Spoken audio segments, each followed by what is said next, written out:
Basibi omuti abagala abalungi abawuliriza radio Olumuli mu bitundu by'ensi yonna gye musinzira okutuwuliriza. Mwebale gye mutuusizaako engalo gy'olunaku olwaleero.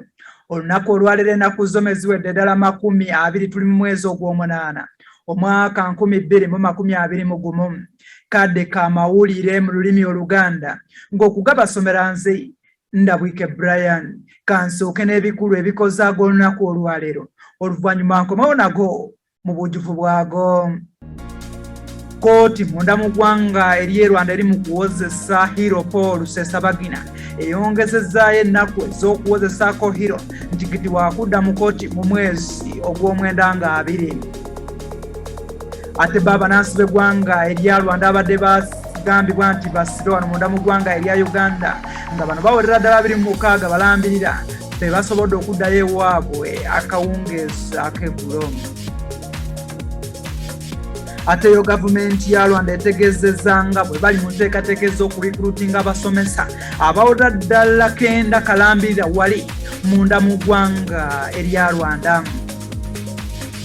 Yo Paalamenti eya Uganda olunaku olwaleero ekakasizza mukyala amanyiddwa nga Oliver Namisango Kamya okubeera kaliisoliiso owa gavumenti ey'eggwanga lyattu Uganda. Minisita Francis wa ku nsonga z'ebya education wano munda mu ggwanga erya Uganda nga ye Maama Janet Kataha Museveni alangidde ebivudde mu bigezo by'abaana abaakola ekibiina kya siniya ey'omukaaga mu mwaka ogwa 2020. Yo munda mu ggwanga erya China gavumenti erangiridde olunaku olwaleero nga bwekiriza abafumbo mu gavumenti eya China okwongera ku baana be balina okuzaala nti kati balina okuzaala abaana 3 bokka. Kulikayo mu kanyomerako gwakyekuumidde ku Mukutu Radio Olumuli katugatandike mu bujjuvu bwago. Kooti eri mu musango gw'okuwozesa Hero Paul Rusesabagina n'abalwanyi ba FRN abalala bawera ddala 22 olunaku olwaleero bawadde okusala kwabwe ne bategeeza nga kooti bwegenda okuddamu okutuula ng'ennaku z'omwezi 20 omwezi ogw'omwenda omwaka guno gwe tulimu okuwulira omusango gwe bavunaana Hero Paul Rusesabagina n'abalwanyi ba FRN abalala bawera ddala 22 wali munda mu ggwanga ery'e Rwanda. Kino kirese balooya ba Hero Paul Rusesabagina okuli Gatere Gashabani ne Felix Ludakemwa nga tebategeera ki ekiyinza okuddako oluvannyuma lw'omuntu waabwe nate okuddizibwayo mu kolokoomi nate ennaku endala ezigenda okubeera 30 olwadde mu kooti. Kooti emanyiddwa nga High Chamber for International and Cross Border Crime be bakoze okusalawo kuno olunaku olwaleero ngera be bali mu musango gw'okuwozesa Hero Paul Rusesabagina n'abalwanyi abalala ba FRN abawerera ddala 22 nga babavunaanira wamu ne Hero Paul Rusesabagina nga bagamba nti Rusesabagina ono alina n'obulumbaganyi bwe baatuusa munda mu ggwanga ery'e Rwanda mu bitundu eby'Ennyalujenje wali mu Rwanda ne baleka abantu 9 nga zembuyaga ezikaze engoye nga bali mu kabondo akamanyiddwa nga Emerisede saako n'akabondo akalala akamanyiddwa nga FRN wali munda mu ggwanga ery'e Rwanda. Wabula nga ye Hero Paul Rusesabagina ng'ali wamu ne balooya be yavaayo n'awakanya ebyo byonna bye bamusibako ng'agamba nti bamusibako matu ga mbuzi ku muliisango nti naye talinaako kyamanyi ku nsonga ezo kubanga ne FRN gye bagamba ye tatandikangawooko kabondo ka FRN. Kooti mu Rwanda yavaayo netegeeza nti Hero Paul Rusesabagina ekibonero kye baagala okumuwa kyakusibwa bulamu bwe bwonna olwo bano abalala be bamuvunaana nabo nti bo bagenda kusibwa wakati w'emyaka 15 ku myaka 20.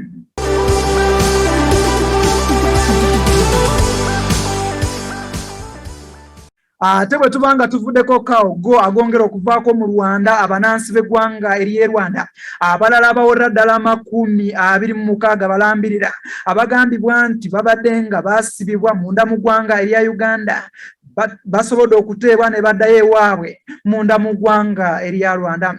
Era ng'ekitongole kya Uganda Immigration Services kye kyakoze omulimu guno ogw'okutambuza ne babawaayo eri ab'obuyinza munda mu ggwanga lya Rwanda okulaba nga batuukiriza ebimu ku ebyo bizenga byogerwa wakati w'abakungu okuva e Uganda ne munda mu ggwanga ery'e Rwanda naddala ku nsonga ez'okuzza emirembe wakati wa Rwanda ne Uganda. Era nga bano basobodde okuweebwa eri ab'obuyinza munda mu ggwanga ery'e Rwanda ku nsala egatta eggwanga lya Uganda ne Rwanda esangibwa e Kagitumba ku lunaku olw'eggulo ku ssaawa nga 11 ez'akawungeezi. Bano olwabadde okutuuka munda mu ggwanga ery'e Rwanda basoose kubakebera ekimbe ekyanamutta ekya COVID-19 era ne bazuulayo abantu 18 nga balabika tebali bulungi ekimbe kyabasena dda ekya COVID-19 era nga batwaliddwa mu ddwaliro emanyiddwa nga Ngalama Hospital okufuna obujjanjabi. Ku bano abasobodde okuddayo munda mu ggwanga ery'e Rwanda bawerera ddala abantu 26 nga 2 ku bo basajja so nga baana bakazi kuliko n'abaana 2. Bo abasigaddewo basobodde okutwalibwa mu kalantini oba mu bifo bagenda okubakuumira okulaba nga basobola okuddamu ate babeekebejja oluvannyuma lw'ennaku 7 olwo babakkirize okuddayo basisinkana b'effamire zaabwe. Abalala batwaliddwa ku lyato mu kitundu ekyali kiyitibwa IPRC ekisangibwa e Nyagatare basobole okumalayo ennaku ezo ziwera ddala 7 basobole okulaba nga babakkiriza okuddayo era b'effamire.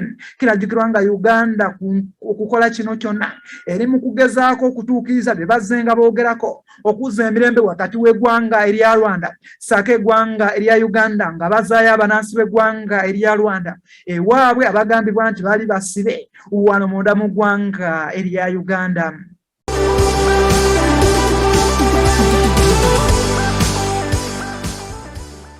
Ate bwe tubanga tuvuddeko kayo Ministry of Buvunaanyizibwa ku by'obulamu munda mu ggwanga erya Rwanda erangiridde nga omuwendo gw'abantu abafudde COVID-19 mu kiro ekikeeseza olunaku olwaliro nga bwe gweyongeddemu katono nga kino kizeewo oluvannyuma lw'okuzuula abantu 16 balambirira abafudde ekimbe kinaawokera COVID-19. Kino kyatuusizza omuwendo gw'abantu 996 abankafa COVID-19 mu Rwanda nga bana b'ebyobulamu bagamba nti guno omuwendo gweyongeddemu katono bwogeranganya n'omuwendo ng'ogwasembyeyo okuzuulibwa nga gwabadde gw'abantu 3 bokka abakkiridde ekaganga etagenda baddamu. Abavunaanyizibwa ku by'obulamu mu Rwanda bongeddeko nti gw'omuwendo gwabazuuliddwamu COVID-19 mu Rwanda gukendeddemu katono oluvannyuma lw'okuzuula abantu 496 bokka abalina COVID-19 nga bwogeranganya ne ku muwendo ogwazuuliddwamu eggulo nti gwo mutono ddala bwogerangeranya ku guno. Bano babazuudde mu bantu omutwalo mulamba mu 1534 be basobodde okukebera olwo bazuulako abantu 496 nga balina COVID-19. Ab'ebyobulamu bongeddeko nti beyongedde okutegeeza abanansi nti gw'omuwendo guno yadde nga gweyongedde bagenda kufuba okulaba nga gukendeerera ddala okutuukira ddala ku bitundu 10 ku buli 100 kubanga ebyetaagisa byonna mu Rwanda we biri ng'eddagala erigema ekimbe kinaawokera COVID-19 nga n'akawungeezi akayise Rwanda bafunye eddagala lya mirundi 2 okuli eryavudde mu ggwanga erya China saako n'eryavudde munda mu ggwanga erya USM bwe lutuukidde olunaku olwaliro ng'abantu 9,937 be bamala dde okufuna doozi yaabwe esookera ddala egema ekimbe kinaawokera COVID-19 so nga abantu 41,218 be bamaze dde okufuna doozi ey'okubiri egema ekimbe ki COVID-19. Ate bwe tubanga tuvuddeko mu kaweefube w'okulwanyisa ekirwadde ekyalamutta ekya COVID-19 mu Rwanda abavubuka munda mu ggwanga ery'e Rwanda bongedde okuteekamu amaanyi mu kulwanyisa ekirwadde ekyalamutta ekya COVID-19 nga bayambako abavunaanyizibwa ku by'obulamu mu kukunga abantu okwekuuma ssaako n'okuteekako obukookolo n'okugoberera amateeka agassibwawo gavumenti mu kulwanyisa COVID-19. Kinajjukirwa nga mu Gwokuna gw'omwaka guno gwe tuli mu guruupu y'abavubuka abeeyita ba volunteer youth batongoza enkola yaabwe egendereddwamu okuyambako mu kulwanyisa ekimbe ki COVID-19 munda mu ggwanga ery'e Rwanda.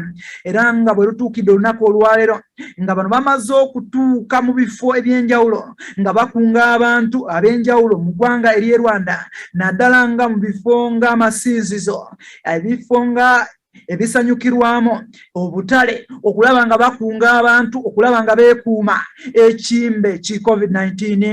Babeebi okusinziza ku bavunaanyizibwa ku byobulamu munda mu ggwanga ery'e Rwanda bagamba nti abavubuka bano bakoze omulimu ogw'amaanyi mu ngeri y'okulwanyisa ekirwadde ekyanamutta ekya COVID-19 naddala mu kibuga ekikulu eky'eggwanga ery'e Rwanda ekimanyiddwa nga Kigali, nti okuva batandika enkola eno ekirwadde kizze nga kikendeera wali munda mu ggwanga ery'e Rwanda. Era nga bano abavunaanyizibwa ku byobulamu mu Rwanda nga bakulembeddwa mu Director General owa Rwanda Biomedical Center Sabini Nsajimana beebaziza abavubuka olw'enteekateeka ennungi eno gye balina nayo wali munda mu ggwanga ery'e Rwanda okulaba nga balwanyisa ekimbe ki COVID-19.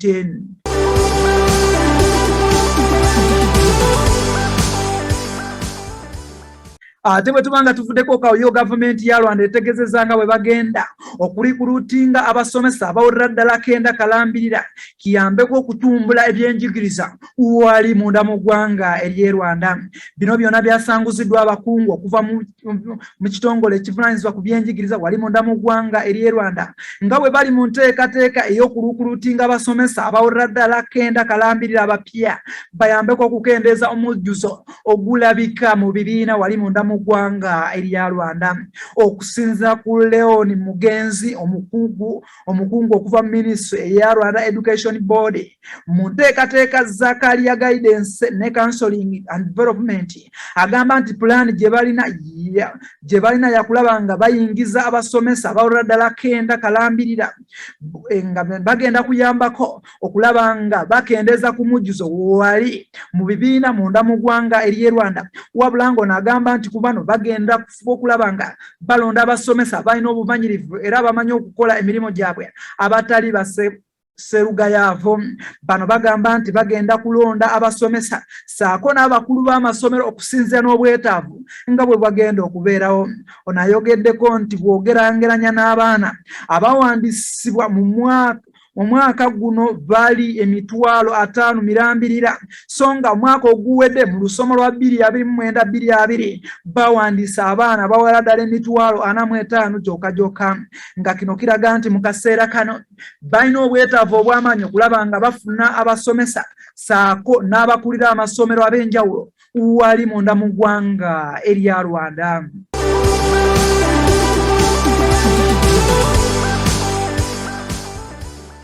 Ate batubanga tweyongeddeyo yo omukazi wa Ssaabalamuzi w'eggwanga erya Uganda Alfonso Owiny Dollo naye y'omu ku balamuzi abapya abalondeddwa President Museveni bwe yabadde ng'alonda abalamuzi abapya wano munda mu ggwanga erya Uganda. Omukazi wa Ssaabalamuzi wa Uganda ye Florence Nakachwa abadde akolanga eyeebuzibwako ku nsonga z'amateeka era ng'eno ono musomesa ku ttendekero ery'abalooya erya Law Development Center. Nakachwa alondeddwa ne bana abalala okuli Lawrence Twayenza, Alisi Kamukama, Tom Chemutai ne Vincent Wagona nga bano bagenda kulaba nga balamuzi abagenda okuyambako mu kooti enkulu giyite High Court of Judges.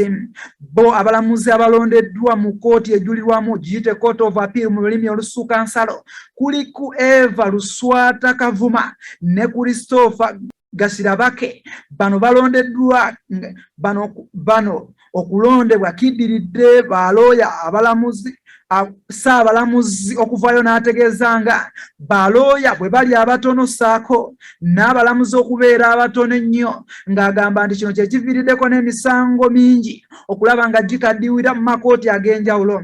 Pulezidenti Museveni okulonda abantu bano asinziira mu ssemateeka wa Kawaayiro namba 142M akalambika obulungi nti asobola okulonda abalamuzi bayagadde okusinziira ku Kawaayiro ak'omwaka gwa 1995 nga kati amaanyi nga kati kisigalidde kwe kulaba nga amanya gano gonna gaba n'abalondeddwa President Museveni gatwalibwa mu lukiiko olukulu lw'eggwanga erya Uganda eri akakiiko akakakasa abalondeddwa ku mirimu gya gavumenti egy'enjawulo olwo baveeyo balangiriremu.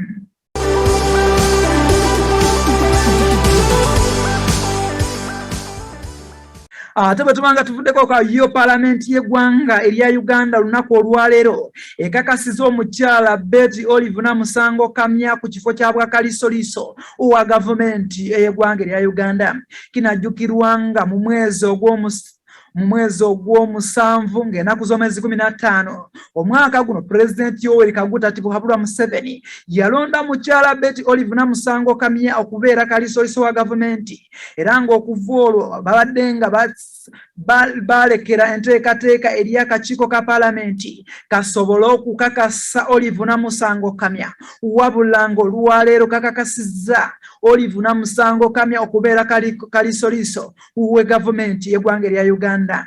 Ono Betty Olive Namusango Kamya kati ye kalisoliiso wa gavumenti ow'omulundi ogw'omukaaga era nga Kamya azenga aweebwa ebifo eby'enjawulo mu gavumenti ya President Museveni nga mu Juni wa 2016 yalondebwa nga minisita owa Kampala nga tanalondebwa kubeera minisita ow'ebyettaka era nga yeebazizza President Museveni olw'okumulowoozaako mu kaseera kano olwo ne yeebaza n'akakiiko ka paalamenti okuvayo ne kamukakasa ku bwa IGG obw'eggwanga erya Uganda nti era mwetegefu okukola omulimu guno kubanga alina obusobozi obw'amaanyi okulaba ng'abeera mu kifo kino ng'agamba nti olw'okuba nti waliwo abantu abangi abamanyirivu bagenda okuba nga akolagana nabo ye mwetegefu okugenda mu maaso ng'akola omulimu guno.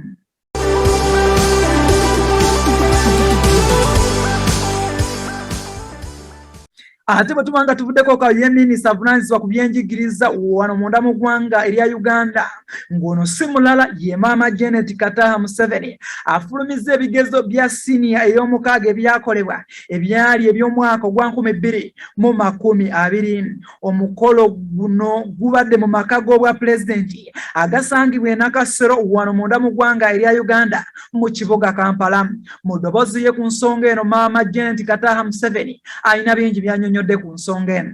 Omukolo guno gubadde mu maka g'obwa pulezidenti agasangibwa e Nakasero. This is the third and final set of end-of-cycle examinations administered by UNEP. Now with today's release, it makes a total of 1,165,024 young people that have completed primary 7, senior 4, and senior 6. It is yet again another occasion to thank God for His faithfulness. We celebrate what our young people have achieved in the face of all gloom and despondency that many of our people were driven into by the pandemic. Ono takomyawo yeebazizza abo bonna abayambyeko abayizi bano okukola ebigezo byabwe nga bwe basobodde okubikola obulungi ku mulundi guno. Mu ddoboozi lye ku nsonga eno annyonnyodde. We're very grateful that the 2020 USCE examination were conducted smoothly, just like PLE and UCE exams. We know that all this was possible because of the mercies of God, the dedication of UNEP, and the cooperation with various state agencies that always come in to support the sector whenever we are executing such undertakings. Thank you, our frontline people, the teachers, the head teachers, the parents and guardians that have walked this journey with our young people.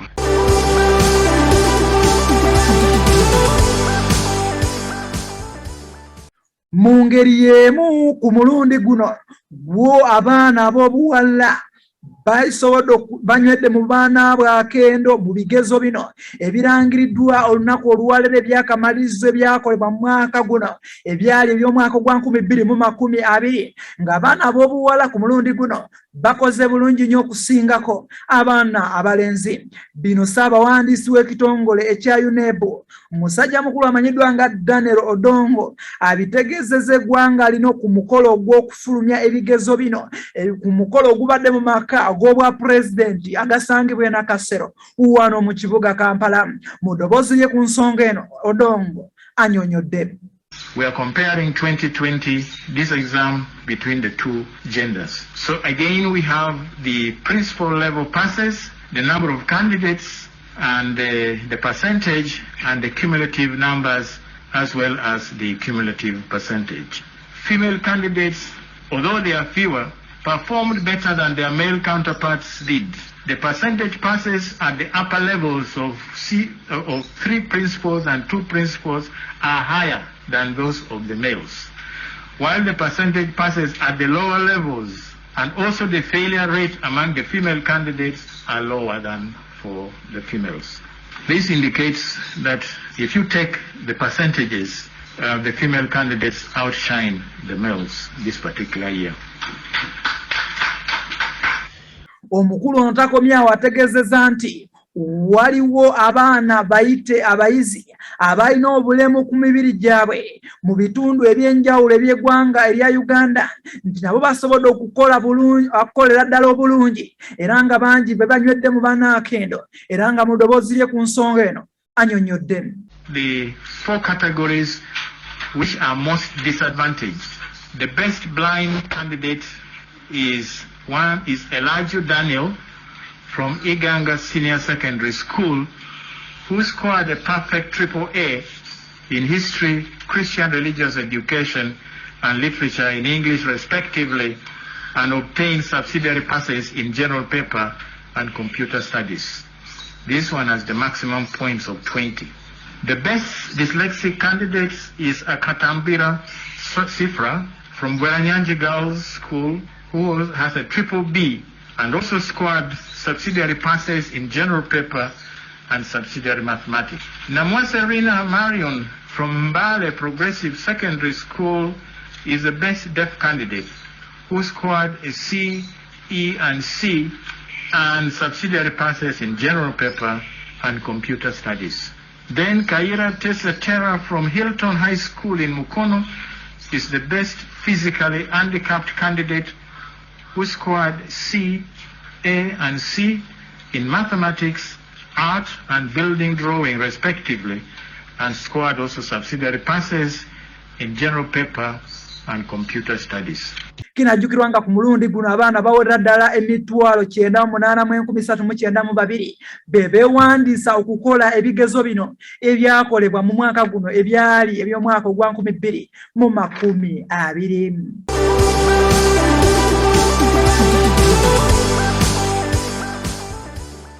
Ate bwe tuba nga tuvuddeko kawo lyo ejje lya UPDF olunaku olwaleero livuddeyo ne lirangira olwaleero livuddeyo ne lyogera okukkaatiriza nga bwe ligenda okuwandiisa abantu abagala okwegatta ku ggye kuuma byalo liyite LDU nga bagenda kubeera nga bawerera ddala omutwalo mulamba nga bagenda kuba nga bayambako ejje eyo erya UPDF. Bino byonna byogeddwa Lieutenant Colonel Ronald Kakulugu, omumyuka w'omwogezi w'ejje lya UPDF, ng'asinziira ku ssengejjero ly'abannamawulire erisangibwa wano mu kibuga Kampala erya Media Center, era nga mu ddoboozi lye ku nsonga eno omusajja Lieutenant Colonel Ronald Kakulugu annyonnyodde. Programu egenda kutandika nga 23 kuno omwezi ogw'omunaana negendera ddala paka ennaku 16 ez'omwezi ogw'omwenda bino omwaka. Olw'embeera ya COVID-19 erwokati tugenda kusaba bawandiike ebbaluwa application letters nga baziwandiikira mukulu omuduumizi mukulu w'amagye Chief of Defence Forces.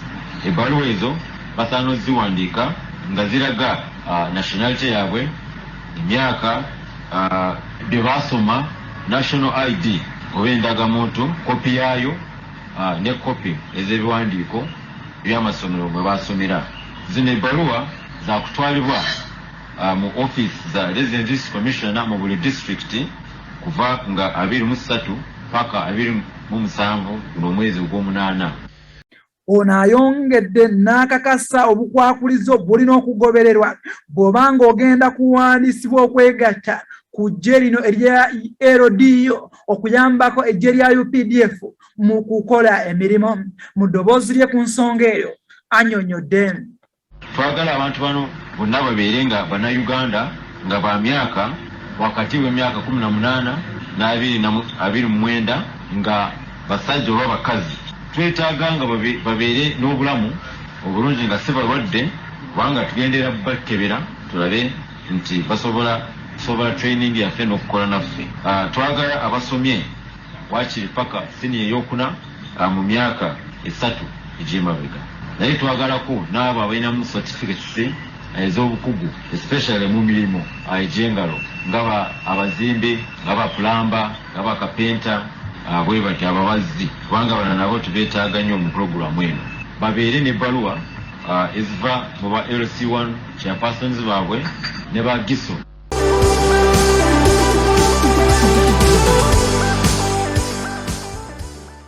Ate bwe tubanga tuvuddeko ka waliwo abanansi b'eggwanga erya Bungereza abakukulumidde Minisita Dominic Raab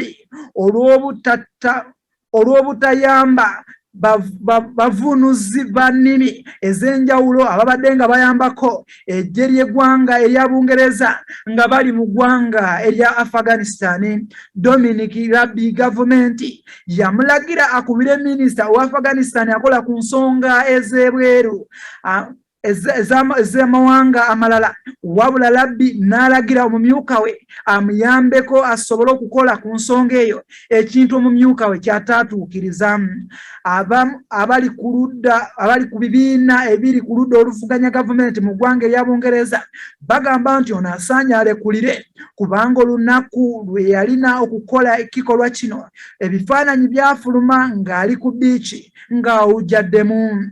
Kyokka baminisita banne bavuddeyo ne bategeeza nti ku lunaku olwo yalina emirimu mingi nga gyonna gyekuusa ku kwogerera ku masimu ag'enjawulo nti egyo gye gyamuviirako okulemererwa okulaba ng'atuukiriza ekyo. Wabula bo abali ku ludda oluvuganya balumiriza nti ono asaanye alekulire kubanga yalagajjalira omulimu gwe n'adda kugenda ku biiki okuwujjaalamu.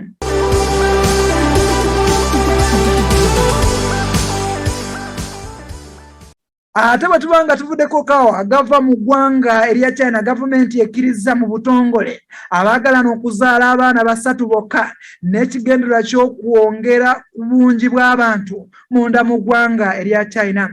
Gye buvuddeko ebibalo byalaga nti emisinde gy'abantu kwe bazaalira mu ggwanga erya China mitono ddala, wabula nga mu mwaka ogwa 2016 eggwanga erya China lyavaayo ne liteekawo enteekateeka erijjawo enteekateeka ey'okuzaala omwana omu ne bakkiriza abanansi b'eggwanga erya China okuzaala abaana 2, era ng'oluvannyuma etteeka lino nate lituusiddwa olunaku olwaleero ne balangira nti kati abanansi oba abafumbo bakkiriza okuzaala abaana 3 wali munda mu ggwanga ery'e Rwanda. Waliwo n'ebintu ebiteereddwawo okuwagira enteekateeka eno omuli okuggyawo engassi y'omuntu gy'abadde alina okusasula naddala oyo abeera asuusiza mu muwendo gw'abaana abalagirwa mu nteekateeka, era nga gavumenti ez'ebitundu ziragiddwa n'okuwa abakyala eddembe lyabwe nga bali ku mirimu gyabwe wali munda mu ggwanga erya China.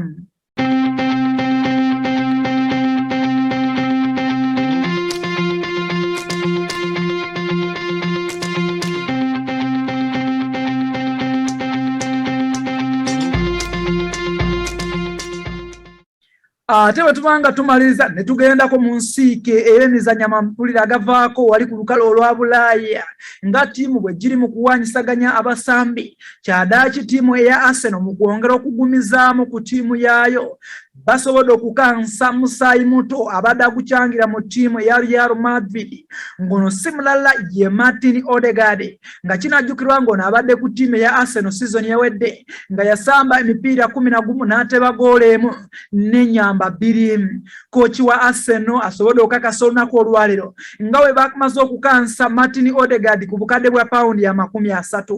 Ye kooki wa Liverpool ono amanyiddwa nga Jacqueline Robert Klopp Kimera ategeezezza ng'omusajja we amanyiddwa nga Thiago Alcantara bw'amaze okuvunuka obuvune ng'era wakusamba omupiira oguddako nga batunka ne Burnley olunaku olw'enkya emipiira nga bwe kigenda okusambibwa wali mu Premier League.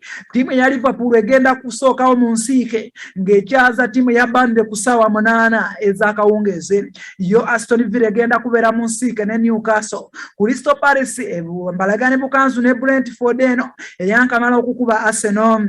Yo Leeds eyankakubibwa goolo mu 5 nga yakubibwa Manchester United egenda kubeera mu nsiike ne Everton. Yo ttiimu ya Manchester City abaakubibwa Spurs bagenda kubeera mu nsiike ne ttiimu eya Norwich City.